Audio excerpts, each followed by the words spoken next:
আমি আসলে কম্পিউটারে শুধু অন আর অফ ছাড়া তেমন কিছুই পারতাম না বা বুঝতাম না। মাঝে মাঝে ডিপ্রেসড হয়ে যাইতাম। প্রথম দিকে ক্লাসগুলো খুবই হার্ড লাগতো। এমনও হয়েছে যে আমি বাসায় গিয়ে চিন্তা করেছি পরের দিন সকালে আমি আর ক্লাসে যাব না। অনেকে অনেক কথা বলে, আমরা বিভিন্ন সময় বিভিন্ন জায়গায় দেখছি ইদানিং। আমার ওপিনিয়ন বলতে চাই আমি খুবই স্যাটিসফাই। আমি এরকমও হয়েছে রাত 2টার সময় আমি 24/7 সাপোর্ট নিয়েছি এবং খুব সুন্দর করে সাপোর্টটা পেয়েছি, যে রাত হয়ে গেছে পাচ্ছি না এরকম হয়নি। যখনই চেয়েছি তখনই পেয়েছি, লনলি ফিল হয়নি কখনো। গুড আফটারনুন এভরিওয়ান, আমি আসমা খাতুন। আজকে এই ফেয়ারওয়েল অনুষ্ঠানে উপস্থিত আমাদের সিইও স্যার, উপস্থিত অন্যান্য টিচার এবং আমাদের শ্রদ্ধেয় মিস এবং উপস্থিত আমার সকল ছোট বড় ভাই বোনেরা, সকলকে আমার পক্ষ থেকে জানাই আন্তরিক অভিনন্দন এবং সালাম। আসসালামু আলাইকুম। আজকে এই অনুষ্ঠানে এখানে দাঁড়িয়ে ক্রিয়েটিভিটির সাথে আমার জার্নিটা শেয়ার করতে পারাটা, এটা হচ্ছে আমার জীবনের একটা স্বপ্ন বলবো। স্বপ্ন কেন বলছি সেটা বলতে গেলে আমাকে একটু পিছন দিকে যেতে হবে। সেটা হচ্ছে যে আমি যখন থেকে বুঝতে শিখেছি, তো তখন থেকে ভাবতাম যে আমি পড়াশোনা শেষ করব, দেন আমি কিছু একটা করব লাইফে। তো সামহাও সেটা হয়ে ওঠেনি। পড়াশোনা শেষ করার আগে আমার বিয়ে, তারপরে হচ্ছে সংসার, সন্তান, অনেক রেসপন্সিবিলিটির মাঝে আমার ওই স্বপ্নটা ঢাকা পড়ে যায়। তো এখন একটা সময় পরে গিয়ে যখন দেখলাম যে না, আমার বাচ্চারা একটু বড় হয়ে যাচ্ছে, আমার একটু একটু করে সময়টা বের হচ্ছে, তো তখন ওই যে আমার স্বপ্নটা ছিল, আমি ভাবলাম কি যে আমার এই সব রেসপন্সিবিলিটি পালন করার পাশাপাশি যদি আমি কিছু একটা করতে পারি, সো আমার স্বপ্নটা পূরণ হবে আর কি। তো সেই জায়গা থেকে আমি আসলে ফ্রিল্যান্সিংয়ের কথা আগে থেকেই জানতাম, বিভিন্ন মাধ্যমে সোশ্যাল মিডিয়ার থ্রুতে বিভিন্নভাবে আমি জেনেছি, কিন্তু আসলে আমি ওয়ে বুঝতাম না যে কোথায় যাব, কিভাবে শিখব। তো আমি আসলে নিজে নিজে আমার মানে কারোর সাথে শেয়ার না করে আমি ফাইন্ড করতে থাকতাম যে হচ্ছে কোথায় শেখা যায়।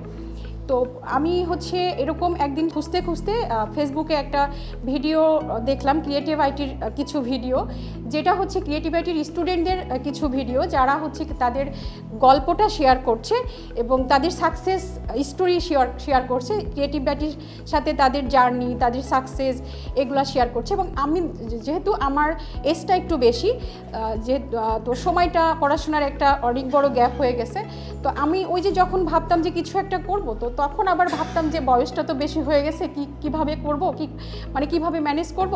তো যখন আমি ক্রিয়েটিভ আইটির ওই যে স্টুডেন্টদের ভিডিও দেখলাম, ওখানে আমি কয়েকটা সিনিয়র আপুর ভিডিও দেখেছিলাম, যেটা দেখার পরে আমি আসলে ইন্সপায়ার হয়েছিলাম যে না, যদি ওনারা পারে তাহলে হোয়াই নট আমি।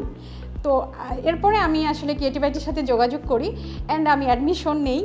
তো নেওয়ার পরে যখন আমি হচ্ছে ক্লাস শুরু করি, তো তখন আসলে আরও কিছু প্রবলেম ফেস করি, যেটা হচ্ছে যে আমি আসলে কম্পিউটারে শুধু অন আর অফ ছাড়া তেমন কিছুই পারতাম না বা বুঝতাম না। যখন আমি ক্লাসে ঢুকলাম তখন দেখলাম কি যে সবাই মোটামুটি আমার থেকে অনেক জুনিয়র, ইভেন তো আমার মেন্টরও, ঠিক আছে। তো এটা হচ্ছে আমার কাছে একটা মানে প্রথম লজ্জা লাগতো যে আসলে আমি মানে আমার জন্য মনে হচ্ছে এনভায়রনমেন্টটা মানে উপযুক্ত না, এরকম আর কি।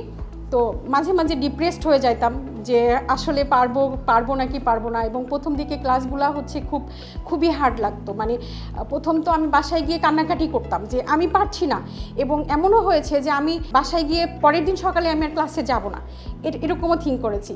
তো যাই হোক, আমার হাজব্যান্ড এবং আমার ছোট ছোট বাচ্চারা আমাকে অনেক মানে মোটিভেট করেছে যে না, আর মানে তুমি পারবা, ঠিক আছে।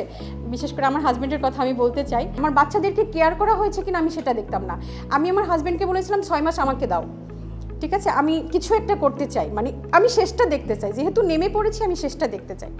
তো যাই হোক, সবার সাপোর্টে আমি একদম ঠিকঠাক মতো হোমওয়ার্কগুলো জমা দিয়েছি। এবং আমি সবার জন্যই এটা মনে করি যে ক্রিয়েটিভ আইটির যে কোর্স মডিউল এবং হচ্ছে ক্রিয়েটিভ আইটির মেন্টররা যেভাবে শেখায়, এটাকে ফলো করে এবং যদি হচ্ছে কেউ প্রপার মানে এভরিডে হোমওয়ার্কটা ঠিকঠাক মতো জমা দেয় এবং প্রজেক্টগুলো ঠিকঠাক মতো করে, মেন্টরের কথা শুনে, এবং হচ্ছে 24/7 সাপোর্ট তো আছেই। আমরা আসলে কখনোই এমন মনে হয়নি যে আমরা মানে একা, লনলি ফিল হয়নি কখনো।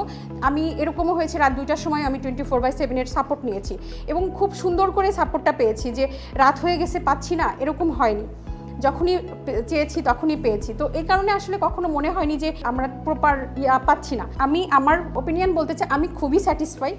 তো এইটা আসলে অনেকে অনেক কথা বলে, আমরা বিভিন্ন সময় বিভিন্ন জায়গায় দেখছি ইদানিং।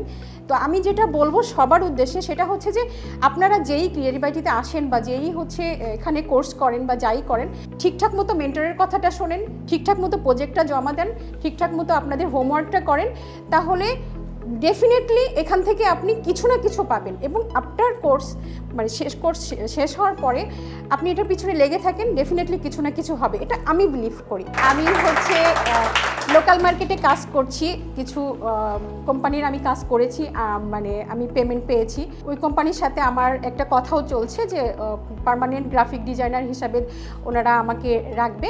তো এটা হচ্ছে আমার জন্য সত্যিই ওই যে স্বপ্নটা যে পূরণ হওয়ার মতো, এবং স্বপ্নের দ্বারগোড়ায় মনে হচ্ছে আমি পৌঁছে গেছি এরকম।